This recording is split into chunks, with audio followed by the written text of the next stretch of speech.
Bienvenue dans votre éphéméride du jour. 22 janvier 1836, acquisition par les Français de l'île de Carabane en Casamance, suivant un traité passé avec les chefs du village de Cagnotte. L'île de Carabane ou Carabane est située à l'extrême sud-ouest du pays, dans l'embouchure du fleuve Casamance. Les exploiteurs portugais l'avaient appelée l'Ilha dos Mochos, île des moustiques. 22 janvier 1889, décès à Dakar, à l'âge de 44 ans, des suites de la typhoïde de Monsieur Martin Picarda, préfet apostolique du Sénégal. Il avait été nommé le 8 juillet 1887. Il sera succédé le 15 avril 1889 par Monseigneur Magloire Bartel, qui cumulera ce siège avec celui du vicariat apostolique de Sénégambie à partir du 30 juillet de la même année. 22 janvier 1956, bénédiction de l'église Sainte-Thérèse du Point E à Dakar par Monseigneur Marcel Lefebvre, le nouvel archevêque de Dakar, qui était vicaire apostolique depuis 1947, sera intronisé le 19 février 1956 par le cardinal Eugen Tisserand. 22 janvier 1961, création de la Marine nationale. Un bureau marine est créé au sein de l'état-major des armées. Ce bureau sera érigé en 1972 en commandement de la Marine, avec à sa tête un officier français, le capitaine de corvette Gilles Boulier, le capitaine de corvette Gassama Faye, issu de l'école navale de Brest, et le premier officier sénégalais à prendre le commandement de la marine le 22 janvier 1975. 22 janvier 1999, rencontre à Ziguinchor entre le président Abdou Diouf et l'abbé Augustin Diamacoune Senghor, leader du mouvement des forces démocratiques de la Casamance, MFDC. Cette rencontre pour la recherche de la paix dans le sud du pays est facilitée par André Lewin, ambassadeur de France au Sénégal. 22 janvier 2008, inauguration de la centrale électrique de Kounoune, près de Rufisque. Le coût global de 45 milliards de francs CFA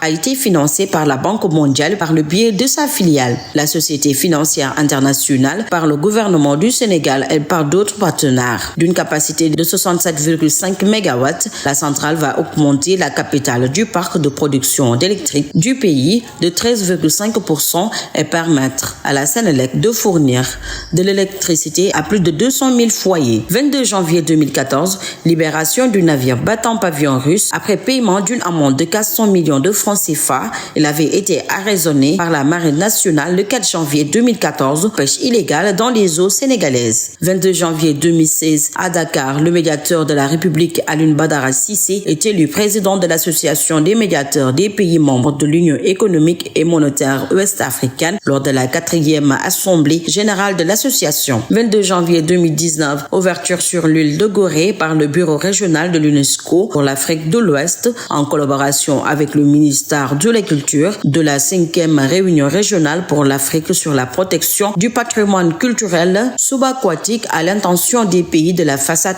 atlantique. 22 janvier 2019, le président Macky Sall inaugure le tronçon de l'autoroute aéroport national Blaise Diagne Mbour-Thiès d'une longueur de 55 km. Il a été réalisé grâce à un prêt de 200 milliards de francs CFA accordé par la République populaire de Chine en 2015. 22 janvier 2020, inauguration à Tchowor, dans la région de Louga, de la case du tirailleur, un musée en mémoire des soldats africains de la Première Guerre mondiale, 1914-1918. Tchowor, la ville de Louga, est le village d'origine du dernier tirailleur sénégalais de la Grande Guerre, Abdoulaye Ndiaye, décédé en 1998 à l'âge de 104 ans. 22 janvier 2021, en combat de MMA organisé à Singapour, le lutteur Omar Khan alias Reug remporte une victoire par KO sur le Camerounais Alain Galani. C'est son 12e succès dans cette discipline après celui qui avait obtenu sur le champion marocain Sofiane Boukissou à Dakar en décembre 2019. 22 janvier 2021, décès à Dakar à l'âge de 78 ans du champion de lutte des années 1970-1980, Aliou Camara, plus connu sous le nom de Boy Bambara. Il était réputé pour son courage et sa technique, mais également pour ses bacs. Il a été à plusieurs reprises champion d'Afrique de lutte gréco-romaine. À sa retraite,